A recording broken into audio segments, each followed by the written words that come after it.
आप देख रहे हैं किस्सा कुर्सी का। और अब किस्सा कुर्सी का में एक ऐसे छोटे राज्य की बात जहां बड़ा सियासी प्रयोग हो रहा है।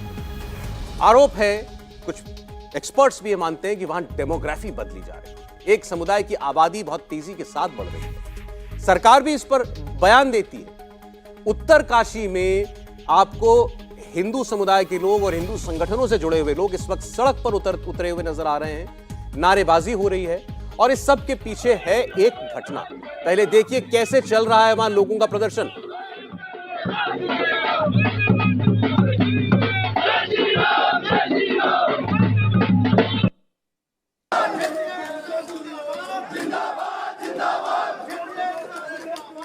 अब ये जय श्री राम और हिंदू एकता जिंदाबाद के नारे अचानक उत्तराखंड के उत्तरकाशी में क्यों लगने लगे, और अब ये मामला केवल उत्तरकाशी तक ही सीमित नहीं है, आसपास के राज्यों में भी ये हो रहा है।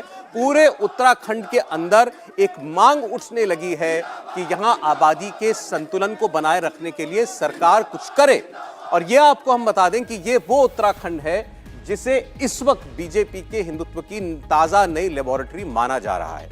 सबसे पहले बताते हैं आपको हुआ क्या था। एक नाबालिग लड़की को भगाने की कोशिश हुई, ऐसा आरोप है। एक गाड़ी को स्थानीय लोगों ने पकड़ा। ये पुरोला गांव या एक छोटा सा कस्बा आप कह लीजिए उत्तरकाशी में है। गाड़ी के अंदर एक लड़की और 2 लड़का थे। एक लड़का मुसलमान था।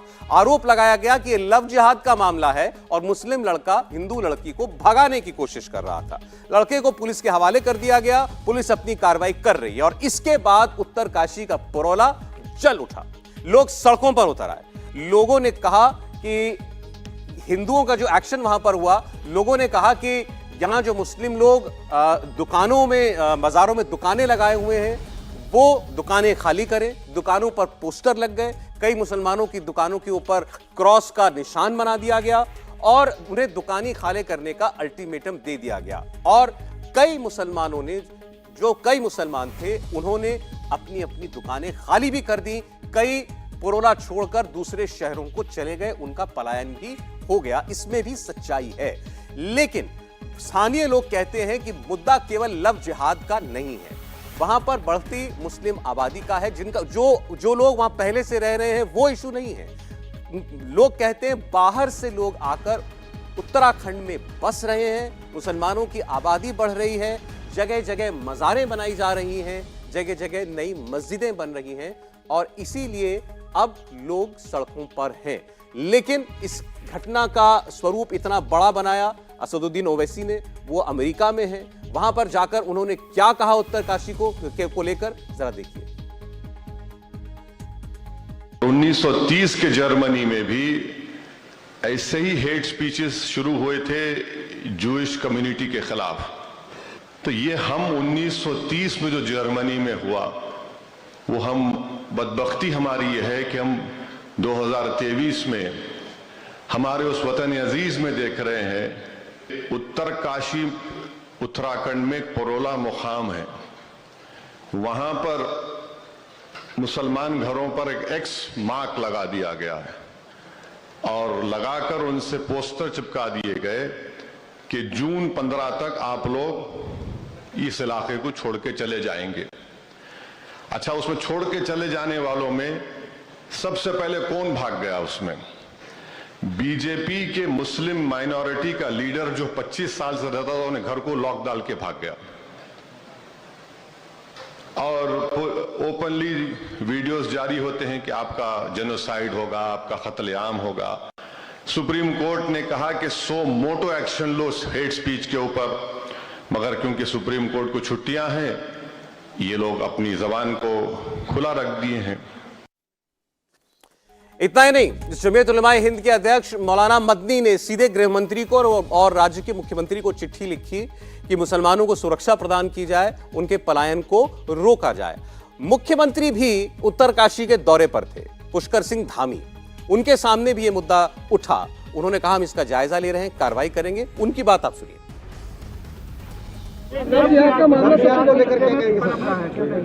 देखिए, इस जिले में जो घटना हुई है वो उसके लिए हमने सख्ती से जो है कहा है कि सख्ती से उस पर कार्रवाई होगी और कानून व्यवस्था किसी को भी हाथ में नहीं लेना है। हमने सभी को कहा है कानून का काम कानून करेगा, पुलिस अपना काम करेगी।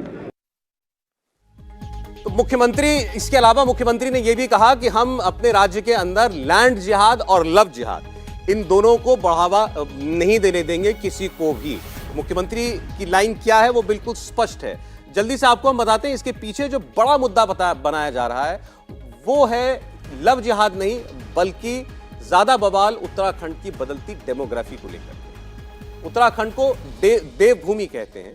साल 2000 में जब उत्तराखंड राज्य का निर्माण हुआ था तब यह बताया जाता है कि वहां पर मुस्लिम समुदाय की आबादी महज 1.5% थी उत्तराखंड की आबादी में। 2011 की जनगणना के मुताबिक यह आबादी 14% हो गई और कुछ एक्सपर्ट्स का दावा है कि ये अब 18% भी हो सकती है। आपको एक ताजा घटनाक्रम याद होगा, इससे पहले हल्द्वानी में रेलवे लाइन के करीब एक अनऑथराइज्ड कॉलोनी बसी हुई थी जिसमें हजारों लोग थे या चंद लाख लोग थे।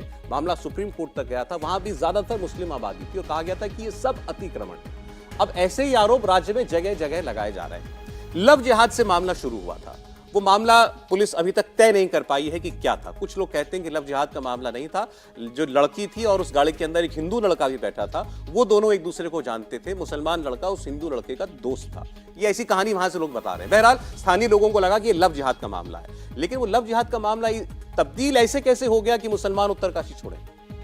नहीं, देखिए, इसलिए कि हरीश रावत की सरकार जब थी 5 साल रही, उस दौरान ये गतिविधियां बहुत ज़्यादा बढ़ी। ऐसा देखकर लग रहा था कि जैसे बहुत नियोजित ढंग से, प्रायोजित ढंग से जो है डेमोग्राफी बदलने की कोशिश हो रही है। शहर में, कहीं कस्बे में इस तरह के लोग आकर बस जाएं एक बार, फिर भी समझ में आता है। जिम कॉर्बेट पार्क के अंदर जंगल के बीच में मजार बन जाए, वहाँ मेला लगने लगे और मजारों की बाढ़ आ जाए, तो इसका मतलब है कि ये सामान्य घटना नहीं है। ये कोई ना कोई इसकी प्लानिंग कर रहा है और किसी प्लानिंग के तहत हो रहा है। तो अगर आपने ज़मीन खरीदी है, ज़मीन पर आपका हक है, तो कोई नहीं हटा सकता है।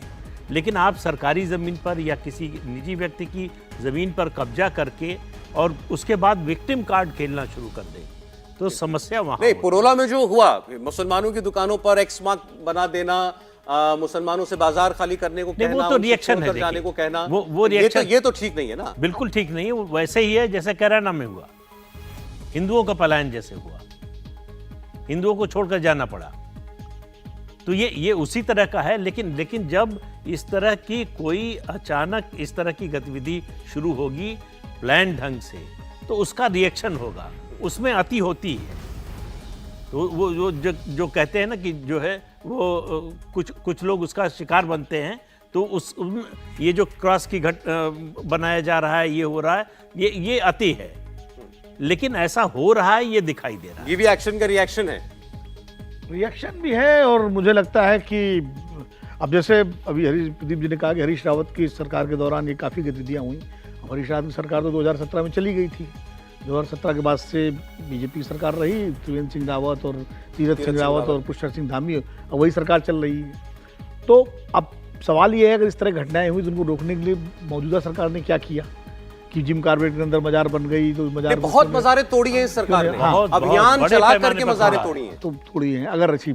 लेकिन अब अगर कोई मुसलमान उत्तरकाशी में, नैनीताल में, हल्द्वानी में कहीं कोई ज़मीन खरीदता है, जो कि कोई भी खरीद सकता है, 2 नाली में, और वो रहता है, तो उसको कैसे आप कह सकते हैं कोई साजिश?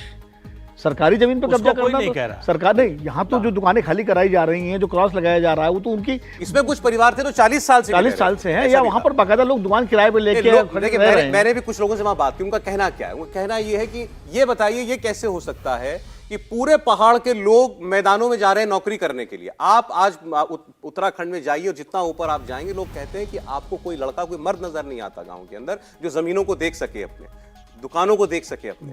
उनके पास लेबर भी अब प्लेन से जा रही है, क्योंकि वहां काम करने वाले जितने लोग थे, मर्द थे, लड़के थे, वो सब शहरों में आ चुके हैं। तो फिर मुसलमान जो लोग अचानक से, उनका कहना है यहां पर जमीन भी खरीदने लगे, यहां पर बाजार भी चलाने लगे। ये कैसे हो रहा है? ये रिवर्स नहीं। तो देखिए, वो या तो फिर कानूनी रोक लगा दी जाए 370 की तरह। उत्तराखंड में एक 370 लगा दिया जाए कि यहाँ फला तबके के लोग जमीन नहीं खरीद सकते। या तो ये कर दिया जाए कि डेमोग्राफी सुरक्षित करने के लिए, जैसा कि नॉर्थ ईस्ट के राज्यों में है, पूर्वोत्तर के राज्यों में इस तरह की व्यवस्था, या तो वो कर दिया जाए। लेकिन जब तक वो व्यवस्था नहीं है तब तक तो लोग जाके जमीन खरीदेंगे, आप उनको रोक तो नहीं सकते। हाँ, सरकारी जमीन पर अगर अतिक्रमण होता है, कोई भी करे, वो एक अलग तो विषय वो तो उसको तो हटाने का अधिकार सरकार को है। लेकिन अगर कोई व्यक्ति जाके जमीन खरीदता है, अब जैसे 370 हट गया मान लीजिए जम्मू कश्मीर से, अब गैर मुस्लिम जाके वहाँ जमीन खरीदते हैं, अगर वो आतंकवादी की हरकत करे तो अलग बात है, लेकिन सरकार तो नहीं हटा सकती ना वहाँ से। बिल्कुल ठीक, बिल्कुल ठीक। तो उसी तरह उत्तराखंड में भी अगर जाके जमीन लोग खरीद रहे हैं, इसीलिए मुद्दा पेचीदा है हाँ। कि वहां लोगों को डर ये हो रहा है कि हमारे आसपास का माहौल परिवर्तित हो रहा है, बाहर से लोग आकर यहाँ बस रहे हैं, लीगल तरीके से भी अगर बस रहे हैं, उनको लगता है कि भाई डेमोग्राफिक चेंज है। नहीं तो उसमें खाली मुसलमानों पर ही क्यों, उसमें तो बहुत सारे गैर मुस्लिम भी जाके बस रहे हैं, खरीद रहे हैं जमीन। अब इसका बिल्कुल ठीक बात है, लेकिन इससे एक असुरक्षा का भाव पैदा हुआ, और क्या उस असुरक्षा के भाव ने परोला जैसी घटना को एक लव जिहाद की वारदात का नाम देने के बाद इतना बड़ा विषय बना दिया? नहीं, निश्चित तौर पर ये है। और मैं आपको कि 2003-04 में मैं वहाँ एक अखबार में था, और मैं आपको वो घटना बताता हूँ। यही त्रिवेंद्र सिंह रावत थे, और डोईवाला एक विधानसभा है देहरादून की, वहाँ से ये विधायक थे। वहाँ पर भारतीय जनता पार्टी ने मुस्लिम आउटरीच का प्रोग्राम चलाया। हम लोगों ने उस अखबार में खबर की, और उसकी हेडलाइन थोड़ी कैची लग गई थी, रोचक लग गई थी। इसके बाद वो अखबार वहाँ जलाया गया कि मस्जिद में घुसे कार सेवक, क्योंकि वहीं बैठक हुई थी। उसके बाद हमने कोशिश की कि एक स्टोरी की जाए, तो हम जब शहर मुफ्ती के पास गए देहरादून में, तो पता चला कि यहाँ तो मुसलमान हैं ही नहीं पूरे देहरादून में, पूरे पहाड़ में। और अभी जो आपने आंकड़ा बताया कि 1.5%, फिर 14%, फिर 18%, तो अब ये बिना किसी एक बहुत सुनियोजित तरीके के संभव नहीं है। और अगर मुख्यमंत्री पुष्कर सिंह धामी ये कह रहे हैं, तो उसके पीछे आप ये भी समझिए कि सैकड़ों मजारों को जब तोड़ा गया तो उसमें कोई था ही नहीं। मजार तो उसकी बनती है ना, कोई मर गया तो उसकी कब्र होती है, कब्र होती है। तो जब वहां कुछ है ही नहीं, तो क्या आपको लगता है कि ये सामान्य लोग हैं जो जमीन खरीदने चले गए? और मैं अपने 2004 की उस रिपोर्ट का जब याद करता हूं, तो मुसलमान मिलता ही नहीं था वहां किसी भी तरह की क्रिया प्रतिक्रिया जैसा मामला नहीं था।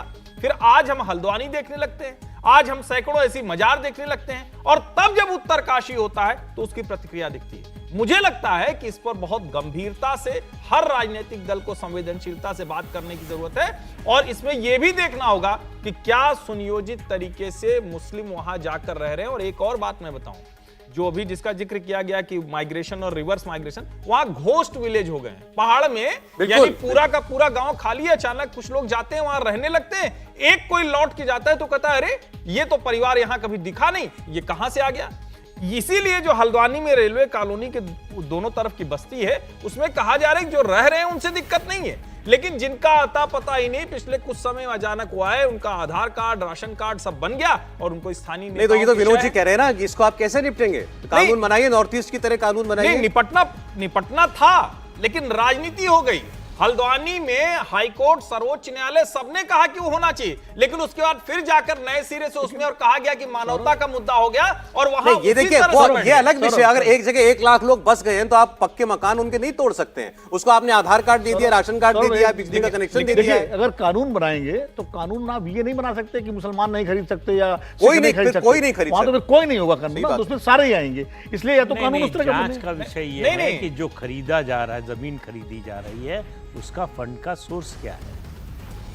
हमारे पास खाने को नहीं है, हम जाके जमीन खरीद रहे हैं कहीं। नहीं, ऐसे लोग हैं क्या उत्तरकाशी में? बिल्कुल है। उत्तरकाशी इसीलिए कहा जा रहा है कि प्लान ढंग से हो रहा है। नहीं, उत्तरकाशी में अगर लोग दुकान चला रहे हैं, लोग होटल चला रहे हैं, 10 लोग अगर हैं ऐसे, तो उसमें हो सकता है 2 लोग जेन्युइन होंगे जिनके पास पैसा है। मुझे लगता है उल्टा होगा, 10 शायद जेन्युइन होंगे, 2 गड़बड़ होंगे। ऐसा मतलब जो है जांच करानी चाहिए इसकी कि कैसे। और जांच तो वैसे भी होती है, जब कोई भी खरीदता है तो इनकम टैक्स में देनी पड़ता है डिटेल कि आप कहां से पैसा लाए। उसमें मुसलमान क्या हिंदू को भी देना पड़ता है।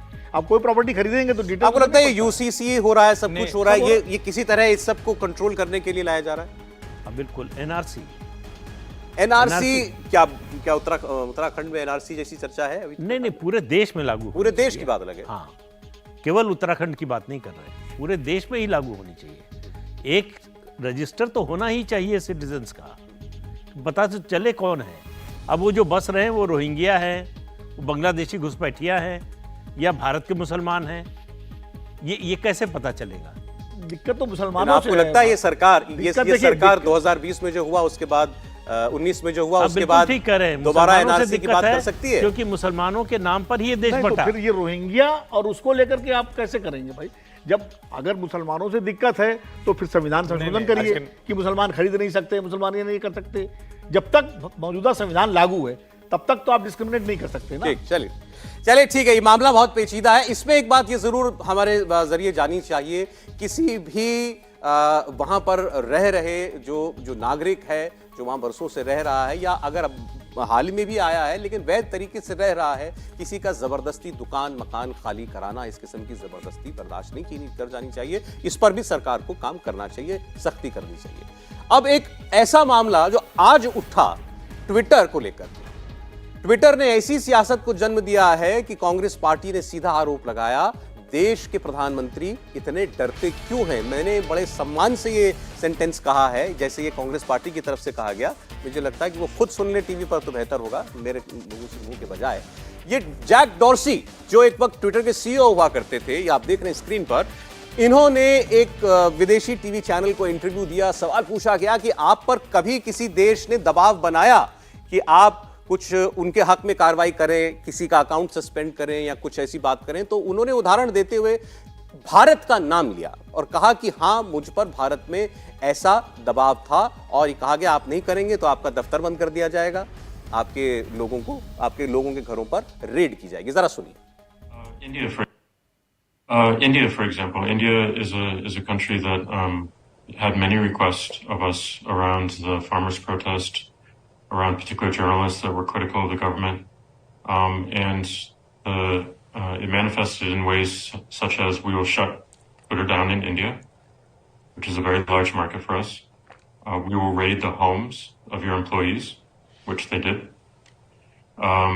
We will shut down your offices if you don't follow suit. And this is India, a democratic country.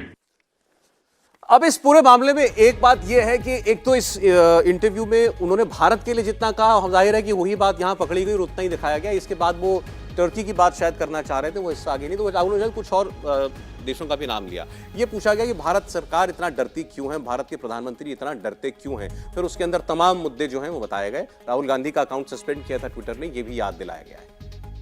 सवाल यह है कि जितना किया सरकार ने, जो ये कह रहे हैं, मुझे लगता है उससे ज्यादा करना चाहिए। ये जो और सरकार को और एक्शन लेना चाहिए। बिल्कुल, ये प्लेटफॉर्म, इनको ये गलतफहमी हो गई है कि ये सुपर गवर्नमेंट है, ये किसी देश का नैरेटिव सेट करेंगे, किस दिशा में देश चले ये तय करेंगे। भारत में राहिल शेख को इन्होंने एडिटर बनाया न्यूज़ और पॉलिटिक्स और गवर्नमेंट का, जो हेटर था मोदी, बीजेपी और संघ परिवार का। उसका अगर केवल ट्विटर अकाउंट ही अगर देखा होता तो समझ में आ जाता क्या मानसिकता है उसकी। उसके अलावा ये खुद मान चुके हैं कि हम लेफ्ट लिबरल थॉट प्रोसेस में यकीन करते हैं। जैक डॉर्सी ने कहा था। हाँ, खुद स्वीकार कर चुके हैं। ये हर देश के चुनाव जो प्रक्रिया है उसमें दखल देने की कोशिश करते हैं। अमेरिका में कर चुके हैं, ट्रंप का जो चुनाव था दूसरा, उसके दौरान देख चुके हैं, पूरी दुनिया देख चुकी है। तो इनको सुपर पावर नहीं बनने दिया जाना चाहिए। अगर राहुल गांधी का अकाउंट सस्पेंड हुआ सरकार के दबाव में, मान लेते हैं, तो उस समय के संचार मंत्री का अकाउंट किसके दबाव में हुआ?